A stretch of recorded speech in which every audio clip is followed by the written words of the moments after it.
Hi hello नमस्कार मंडळी, स्नेहलता संदीप या चॅनलमध्ये मी स्नेहलता तुमचं सगळ्यांचं अगदी मनापासून स्वागत करत आहे। तर आज शिवमच्या शाळेत आंतरराष्ट्रीय योगा दिन सेलिब्रेट करण्यात आला। त्यावेळेस घेतलेले छोटे छोटे व्हिडिओ मी तुमच्यासोबत शेअर करते आहे। शाळेत असलेल्या शिक्षकांनी मुलांकडनं योगासनं व्यायाम वगैरे सगळंच करून घेतलेलं होतं आणि त्याबद्दलची बऱ्यापैकी माहिती सुद्धा सांगितलेली होती।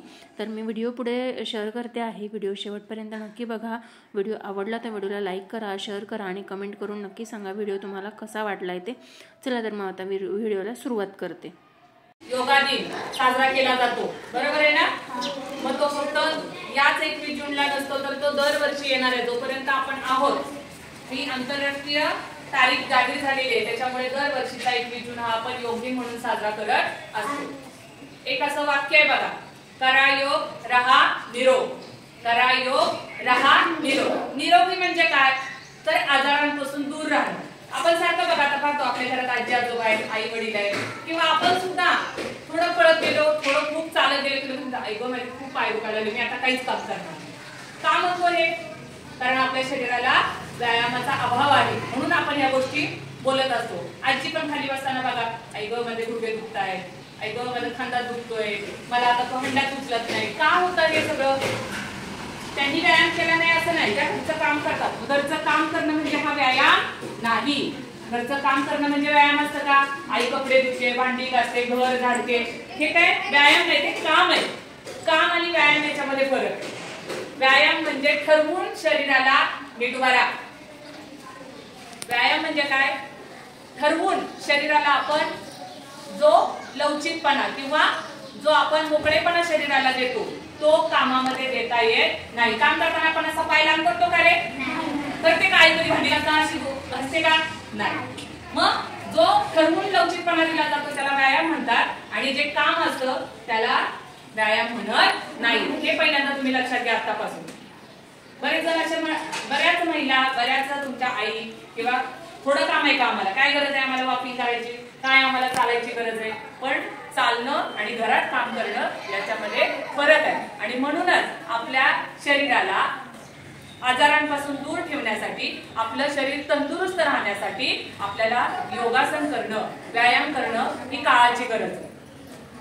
जर आपण योगासन केले नाही, जर आपण व्यायाम केला नाही, तर शरीर आपलं आजारी पडतं। आजारी पडतं फक्त शरीरच नाही, तर आपला जो बुद्धी असते, आपलं जे मन असतं ते सुद्धा आजारी पडतं। तुम्ही म्हणाल तसं काय?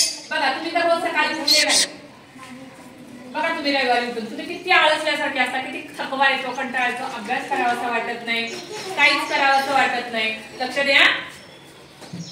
तर ह्या सगळ्या गोष्टी का झाल्या पाहिजेत? का आपल्या आयुष्याला, जीवनाला, स्वतःला एक वळण, एक शिस्त असेल तर आपलं जीवन सुरळीत चालतं। जर शिस्त नसेल, वळण नसेल तर आपलं जीवन निष्क्रिय बनतं। येईल का तुम्हाला तेवढा उत्साह? शाळेत येण्यासाठी तुम्ही कसे सकाळी लवकर उठता? चला, आंघोळ केलीच पाहिजे, दात घासलेच पाहिजेत, केस विंचारलेच पाहिजेत आणि टापटीप कपडे घालून शाळेत गेले पाहिजे। आंघोळ नाही केली, दात नाही घासले, केस नाही विंचारले, तुम्ही किती घाणेरडे दिसतात।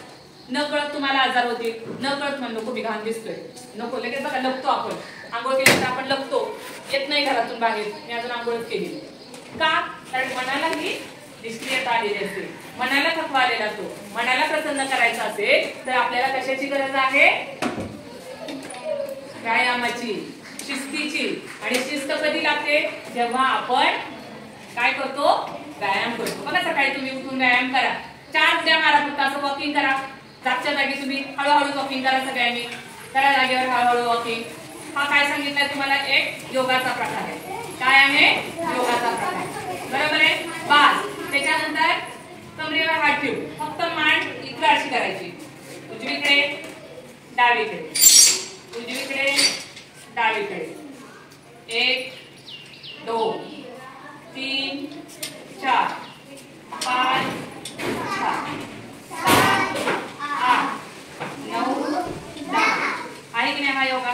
तसंच 1 2 3 4 5 6 7 8 9 10 हात ठेवू,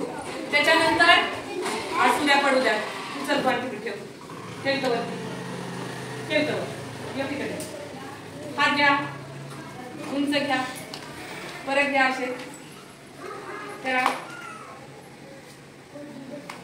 काही करायचं नाही, कानाला चिटकवायचे. टाळी वाजवायला सांगितलेलं नाहीये मी. करा परत. चला आता हात असे खांद्यावर ठेवायचे. इथं खांद्याच्या सरळ रेषेत ठेवायचे. इथे ठेवा. हे दोन्ही असे आपले एल्बो आहेत. हे काय आहेत आपले एल्बो. एल्बो म्हणजे काय रे, काय म्हणतात त्याला, पोकर. ते एकमेकाला असे चिटकवायचे आणि असं करायचं. 1 2 3 4 5 6 7 8 9 10 11 12 13 14 15 16 17 18 19 20. बघा कसं वाटतंय हे की नाही. त्याच्यानंतर 1 2 3 4 5 6 7 8 9 10 10 9 8 7 1 5 4 3 2 1. रिलॅक्स. हे साधे साधे काय आहेत, व्यायाम प्रकार आहेत. त्याच्यानंतर 1 2 3 4 5 6 7 सरळ आहे. पाऊस सुद्धा येत नाही का मोठ्या मुलांना. 8 8 7 6 5 4 3 प्रकार बदल. झाला हा प्रकार बदलून. त्याच्यानंतर समोर हात करा. अशा मुठी वळा. गाडी चालवतो आपण फक्त मुठी अशा हातून घ्यायच्या. 1 2 3 4 5 6 7 8 9 10. आता उलट दिशेने. 1 2 3 4 5 6 7 8 9 10 10 9 8 7 6 5 4 3 प्रकार बदल. आता हात स्ट्रेट करा.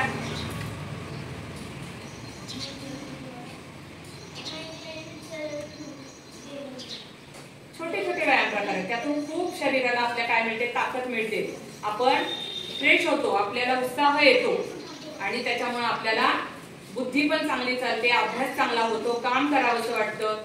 बघा रिलॅक्स वाटतं तुम्हाला. बस सोपं आहे की नाही. त्याच्यानंतर असं खांद्यावर हात ठेवा. चला 1 2 3 4 5 6 7 8 9 10 10 9 8 7 6 5 4 3 प्रकार बदल. साध्या साध्या गोष्टी फक्त लक्ष द्यायचे. कळलं. त्याच्यानंतर जे सांगते ते फक्त बघ. तुला सगळं येतं माहितीये मला. करावर असे कमरेवर हात. आता इकडं असं दुखायचं. कानात कान इकडे. जेवढं शक्य आहे तेवढंच वळायचं. 1 2 3 4 वाकायचं नाहीये. कमरेत ताट राहायचंय. 6 7 8 8 7 6 5 4 3 प्रकार. आता बघा हात ताट करा. काढायला चिटकवा. 1 2 3 4 5 6 7 8 8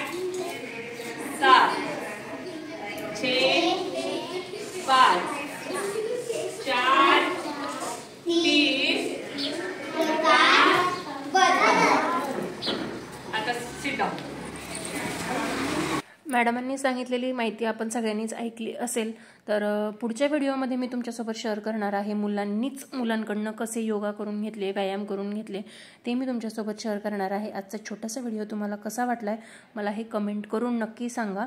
तुम्हाला व्हिडिओ आवडला असेल तर लाईक, शेअर आणि सबस्क्राईब नक्की करा आणि पुढचा व्हिडिओ आवर्जून बघा, कारण मुलांकडनं योगा कसा करून घेतला हे तुम्हाला बघायला मिळणार आहे. चला तर मग भेटूया नवीन व्हिडिओमध्ये नवीन काहीतरी घेऊन. तोपर्यंत स्वस्थ राहा, मस्त राहा, स्वतःची काळजी घ्या. Bye bye.